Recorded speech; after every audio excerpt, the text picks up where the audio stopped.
Já pensou num governo que não só resolve problemas, mas consegue prever e evitar que eles aconteçam? Pode até parecer coisa de filme, mas não é. Hoje, a gente vai mergulhar na jornada da gestão pública, saindo de um mundo de pilhas e pilhas de papel para um futuro movido a dados, onde a tecnologia está reinventando totalmente o jeito de gerenciar custos, riscos e perdas. Olha, essa imagem aqui resume tudo, né? De um lado, o caos do passado analógico, processo manual, estresse e uma porta aberta para todo tipo de erro. Do outro, o que a gente tem hoje e o que vem por aí. Um ambiente digital, limpo, com dados organizados, que permite uma gestão muito mais estratégica e eficiente.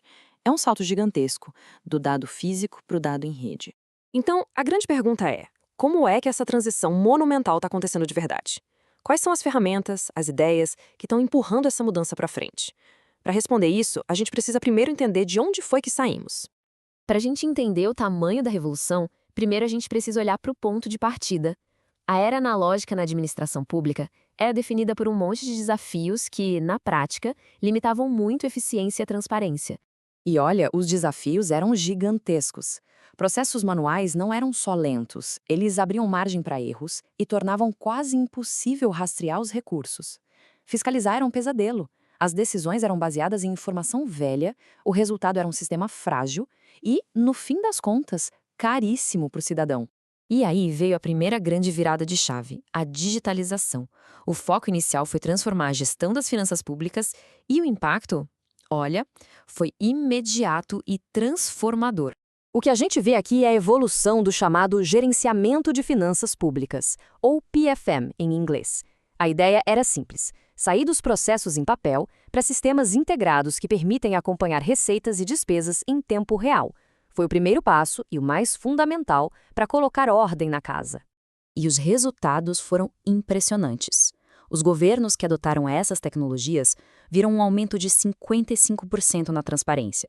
Isso, na prática, significa relatórios mais claros e um controle muito maior da sociedade sobre para onde o dinheiro público está indo de verdade.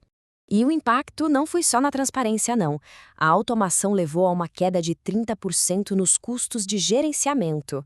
Ou seja, é a tecnologia gerando economia real, liberando dinheiro que pode ser usado em outras áreas muito mais importantes.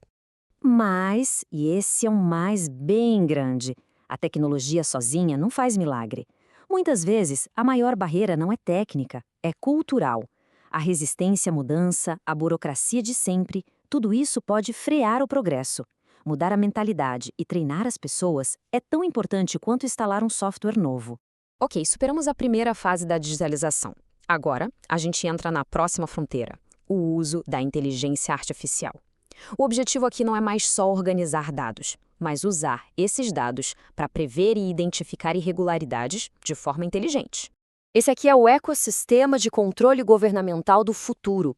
Ele mostra como um conjunto de ferramentas de IA, que a gente pode chamar de trio de IA, trabalha junto para criar uma fiscalização muito mais poderosa e proativa. Vamos conhecer cada membro dessa equipe. Primeiro, a Alice. Peça nela como a primeira linha de defesa. Alice lê milhares de editais e consegue identificar, antes mesmo do processo avançar, aquelas cláusulas que restringem a competição, sabe? Que acabam beneficiando empresas maiores e impedem que os pequenos negócios participem. Ela garante que o jogo comece com regras justas para todo mundo.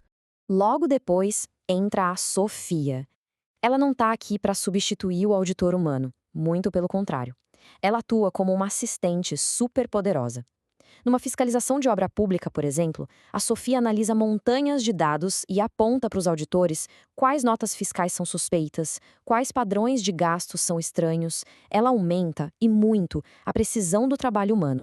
E para fechar o trio, a gente tem a Mônica. A função dela é dar a visão do todo, a visão global. A Mônica monitora todos os contratos, o tempo todo, buscando padrões que possam indicar a formação de cartéis, por exemplo, como empresas que sempre ganham licitações numa mesma região. Ela é a sentinela que nunca dorme, protegendo o dinheiro público em larga escala. Mas toda essa inteligência artificial depende de uma coisa fundamental: dados confiáveis. Como é que a gente garante que a informação analisada é verdadeira, que não foi manipulada? É exatamente aqui que entra o blockchain, a tecnologia que funciona como uma corrente de confiança digital.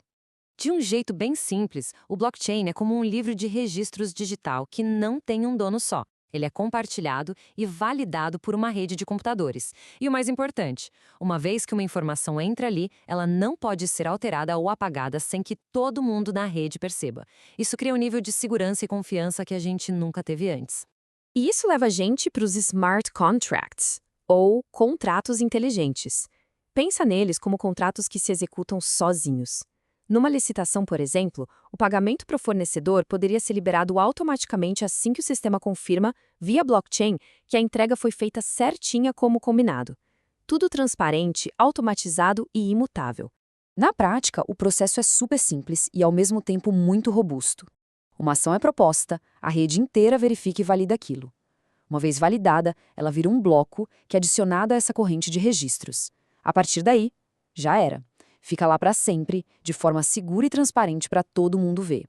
E aqui a gente entende por que o blockchain é tão poderoso. Ele se baseia em 4 pilares. Transparência, porque todos podem ver os registros. Descentralização, porque não existe um ponto único de falha. Confidencialidade, que protege dados sensíveis com criptografia. E, por fim, a imutabilidade, que garante que nada pode ser alterado.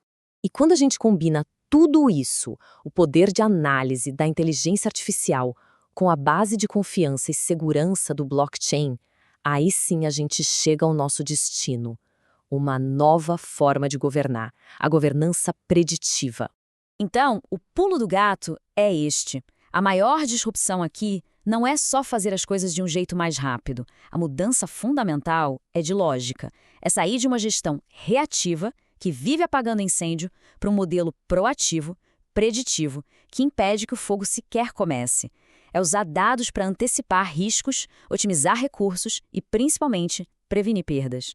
E tudo isso nos deixa com uma pergunta para o futuro. Conforme esses sistemas ficam mais e mais sofisticados, mais autônomos, como a gente vai equilibrar a supervisão humana com a eficiência dos algoritmos? A tecnologia está criando um novo paradigma de confiança, e refletir sobre isso talvez seja o nosso próximo grande desafio.